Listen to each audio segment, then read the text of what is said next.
គ្មាននរណាម្នាក់អត់ខ្ចោះទេ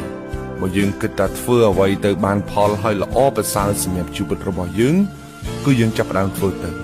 គ្មានអ្នកណាខំប្រឹងមួយថ្ងៃបានផលនោះទេសូម្បីតែដាំបាយក៏ត្រូវការពេល10ទៅ30នាទីដែរដើម្បីឆ្អិនអ្នកខ្លះគាត់មានសមត្ថភាពខ្លាំងមែនទែនប៉ុន្តែអ្វីដែលគាត់មិនទទួលបានផលនោះគឺខ្វះភាពក្លាហាននៅក្នុងការចាប់ផ្ដើមធ្វើវាចាំមាននេះចាំមាននោះមិនទាន់ដល់ពេលមិនទាន់ត្រៀមខ្លួនហើយជាដើមត្រូវចាំថាអត់មានអ្វីដែលអាក្រក់មើលជាងការចាប់ផ្ដើមទេគ្មានអ្វីលំបាកជាងការចាប់ផ្ដើមទេហើយក៏គ្មានអ្វីដែលអស្ចារ្យជាងការចាប់ផ្ដើមដែរកុំចាំចេះស្ទាត់ចាំចាប់ផ្ដើមរៀនធ្វើតិចតិចតក់សឹមទៅធ្វើបដា